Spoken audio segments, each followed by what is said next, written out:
Команда Андрея Ладыгина жила на старом космодроме Байконур, временно предоставленном Москве по межправительственному соглашению, под неусыпным надзором охранников из МЭДа. Весь проект держался до поры до времени в страшной тайне. Если он удастся, старший брат объявит о нем, представив себя победителем техницистской заразы, олицетворяемой марсианскими роботами. Это повысит его шансы в борьбе с неолудитами. Если же не удастся, все эти запуски ракет будут представлены как результат заговора совков с целью проделать в небе еще одну дырку.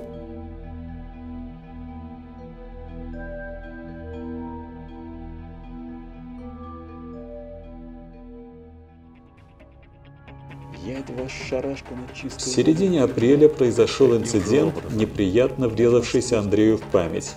Один из инженеров поссорился с охранником и в сердцах сказанул ему, что сбежит с космодрома и раскроет тайну всей этой шарашки. В тот же вечер Андрей зашел по делам в кабинет начальника охраны космодрома и случайно заметил у того на письменном столе под стеклом список инженеров. Возле фамилии провинившегося красным карандашом была поставлена галочка. Через несколько дней этот инженер исчез. По космодрому поползли слухи, что будто бы кто-то видел, как его уводили в направлении вертолетной площадки два медовца. Причем они держали его под руки и вели очень медленно и осторожно, как водят младенца, учащегося ходить. Лицо его было лишено всякого осмысленного выражения. Характерные симптомы обработки амнезином. На следующий день после исчезновения Андрей снова зашел в кабинет начальника охраны. Фамилия, отмеченная галочкой, была перечеркнута все тем же красным карандашом.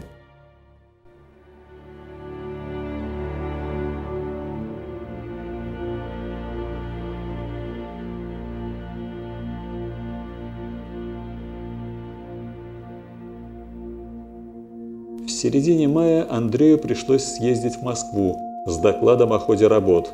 В конце беседы старший брат произнес несколько странных фраз.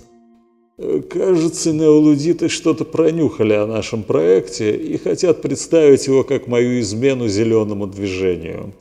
Я вынужден принять меры. Андрей Павлович, вы хоть и совок, но чем-то вы мне нравитесь. Мне очень жаль, поверьте, очень жаль». Старший брат стал сосредоточенно разглядывать бумаги на своем столе, давая понять, что аудиенция окончена.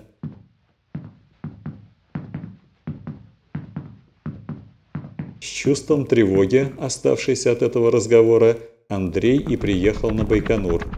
На вертолетной площадке никто из инженеров его не встретил. Очевидно, подумал Андрей, все были заняты.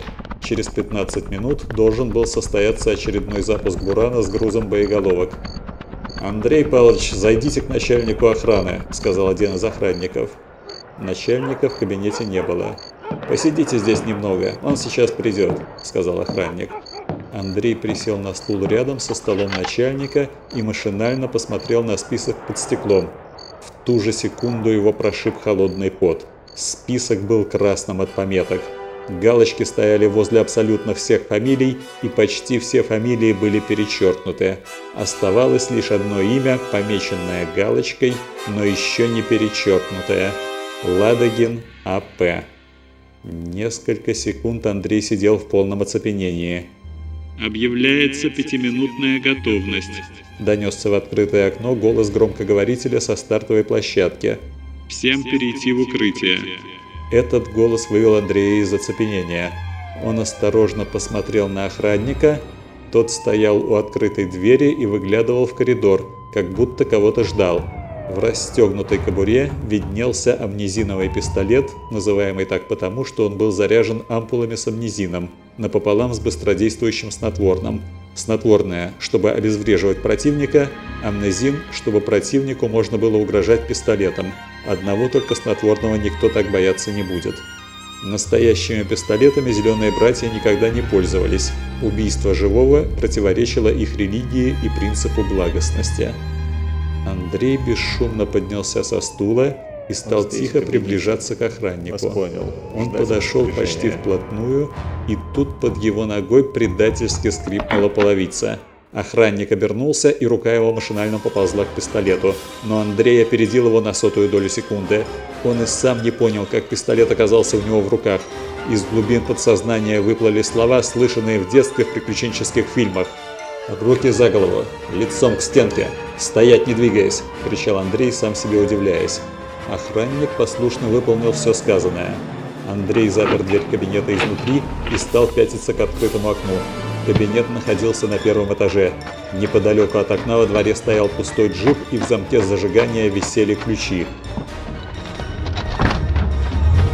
Когда Андрей отъехал на 50 метров, он услышал позади себя крики «Стой!» и выстрелы.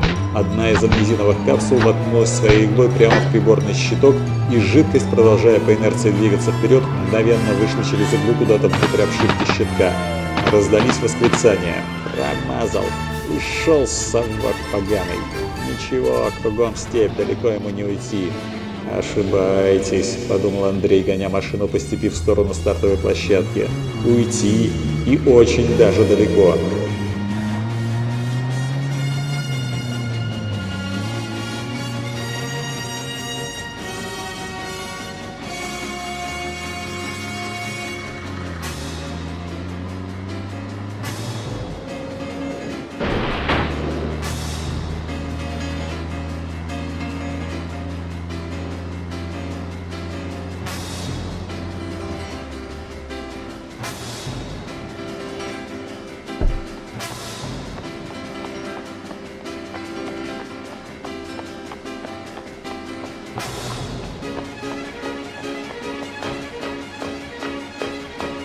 Объявляется минутная готовность. Услышал Андрей, поднимаясь в лифте к вершине бурана.